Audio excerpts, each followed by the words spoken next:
What's going on, everybody?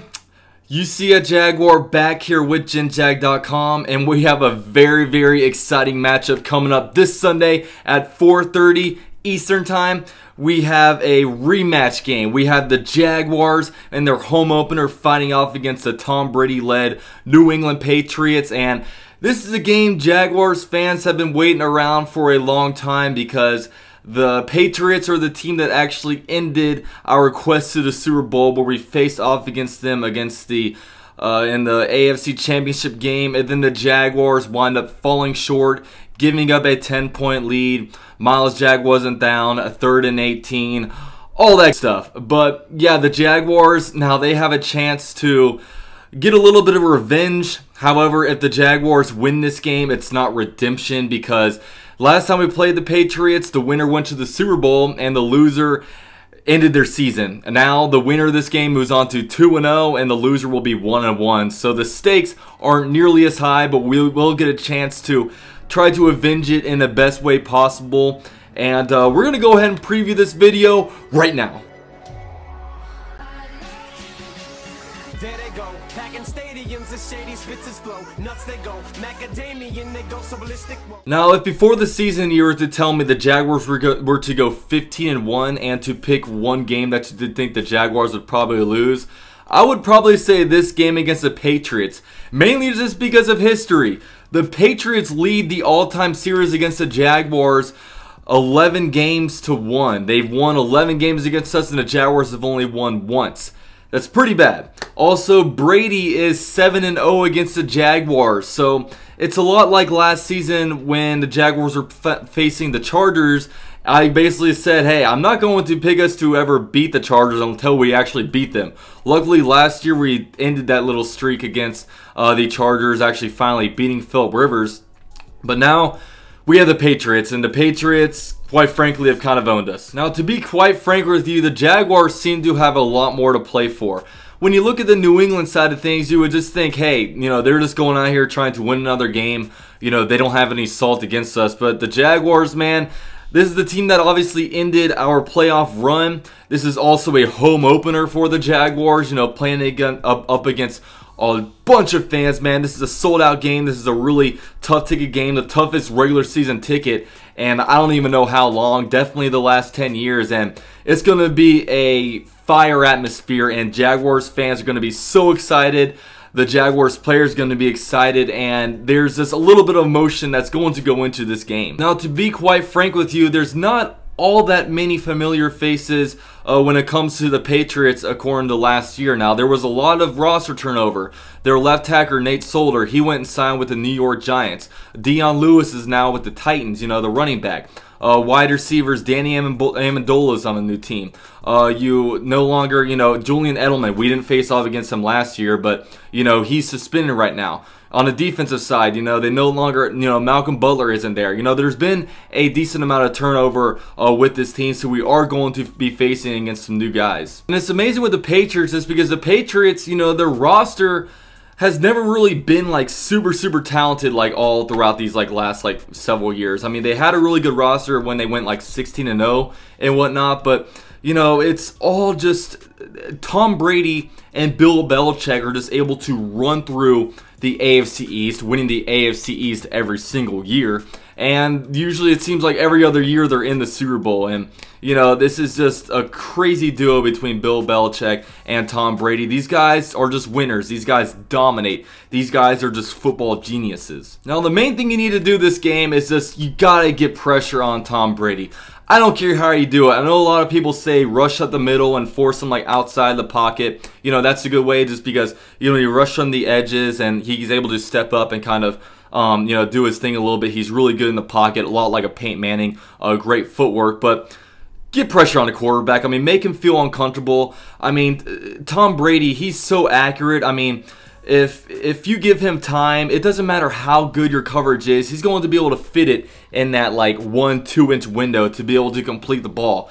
That's why Tom Brady is the GOAT. You know, that's why he's such a tremendous player, is just because he's so incredibly accurate. So it's not rocket science. I don't know what quarterback you say is able to say, hey, you know, this guy is very, very good when he's being pressured all game.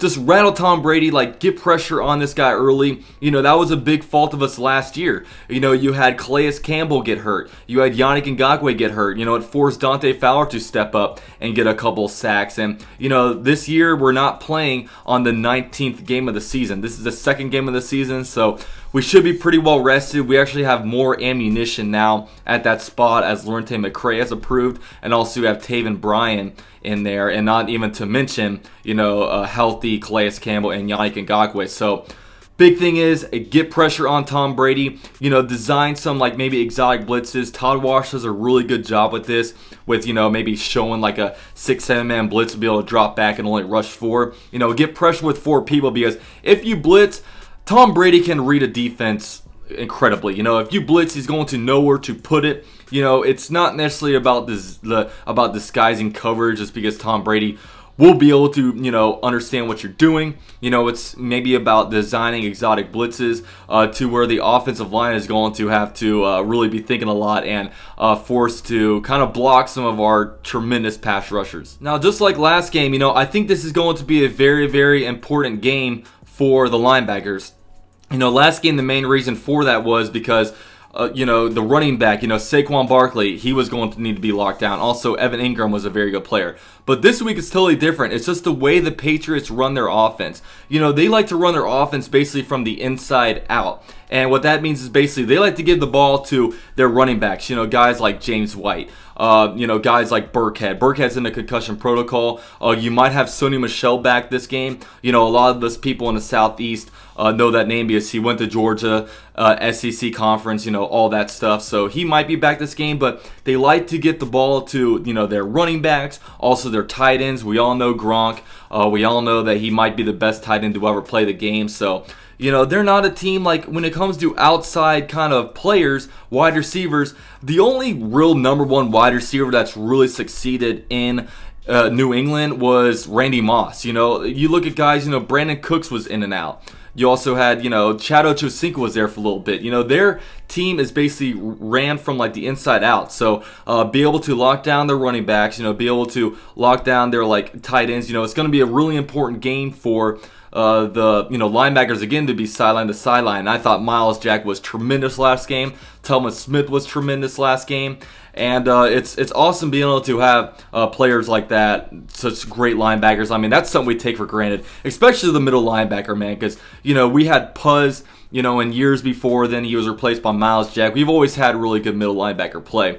So, you know, linebackers going to have a big game. And now when it comes to the offensive side of the ball, you know, of course we all know Fournette got injured last game. He had some kind of hamstring thing go on, and, you know, he's questionable for Sunday.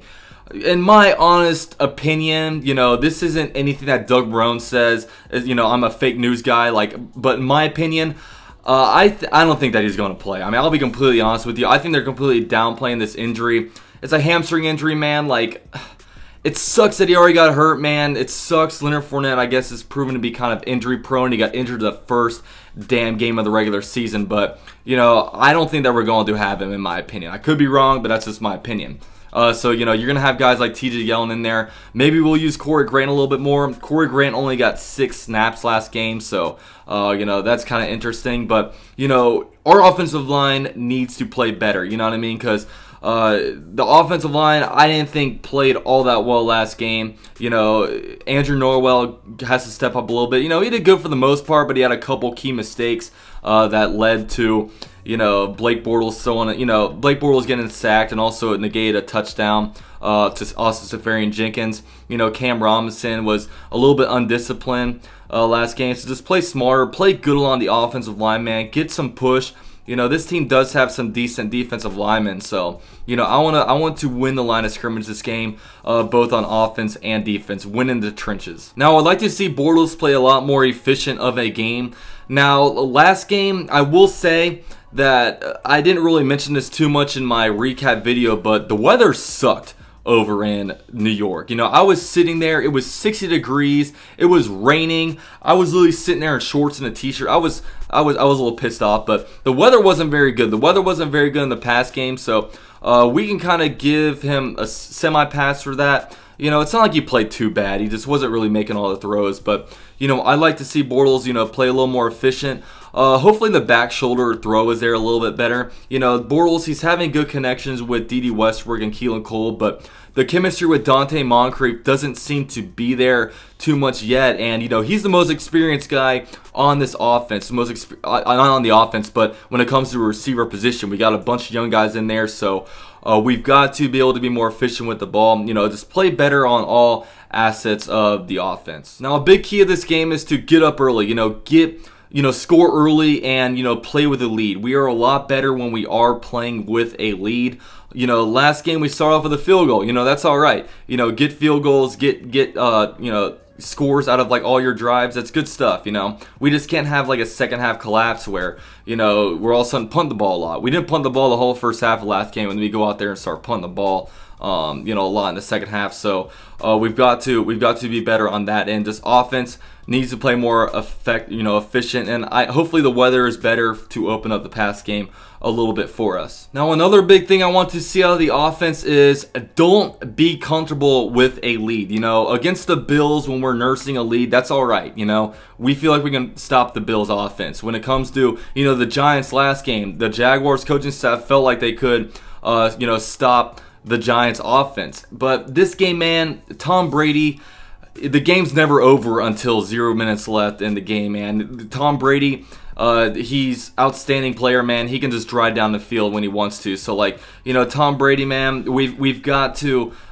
keep the foot on the pedal, man. Don't be too conservative with the lead. You know, I don't want to keep running up the ass crack of Brandon Linder this game when we're up. You know, we got to, you know, keep calling interesting play calls, you know, dynamic kind of stuff, and I just want to see better stuff out of that and not just, you know, run, punt kind of thing. Now, a big thing with the defense is don't give up big plays. You know, we obviously last game had that one big play from Saquon Barkley that went right up the sideline. You know, we got to be able to stop that, but also a couple times we got away with some deep passes. You know, Odell Beckham, like a couple of times, 2 or 3 times, Eli Manning overthrew him on what were touchdown passes when, you know, when Odell Beckham got behind the defense. And also there were a couple times where if we didn't do pass interferences, there might well have been a couple of touchdown passes. Now, granted, New England does not have Odell Beckham Jr. They don't have anything close to him when it comes to receiver position. But at the same time, man, don't allow the big play, because that's what our defenses have been, but don't break. You know, they will stop you, but every once in a while a big play goes up, and that's an easy 7 points for the other team. So just to recap a little bit, you know, my 3 keys of the game: first of all, and most foremost, man, pressure Brady. Make him feel uncomfortable, make him drop around, you know, move around the pocket a lot. Just get pressure on Brady, make him feel uncomfortable from start to finish. Another key of the game is to not play conservative on offense. If we have a lead, don't nurse that lead. We should learn from what we did in the AFC Championship game from last year, man. Don't nurse a lead. We got to be able to keep the foot on the pedal. You know, I'd also like to see some efficiency out of Blake Bortles. Like I said earlier, you know, I think with better weather, that could definitely happen. And my last key, man, don't give up the big play. You know, no long runs, no deep passes. You know, keep the team in front of us, and go out there and feast, man. Our defense is looking better than last year. You know, we have Ronnie Harrison coming in there, Leon Jacobs, DJ Hayden played really well last game. He was an unsung hero, and let's go out there, man. Let's go 2-0, man. Let's take a big jump in this AFC South, and of course the Titans and Texans play each other. So bad news is one of those teams is going to be 1-1, but the good news is one of those teams is going to drop to 0-2. So that's good stuff, man. Super excited about this game. I will be live streaming this game on my channel on Sunday, giving you some live reactions.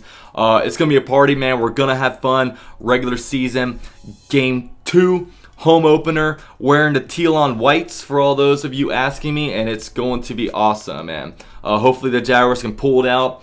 break this little Brady 7-0 run on the Jaguars and really make a statement in the AFC. So that's my video. Please like it if you if you enjoyed the video. Leave your comments on what you expect out of this game, and I'll see you guys next time.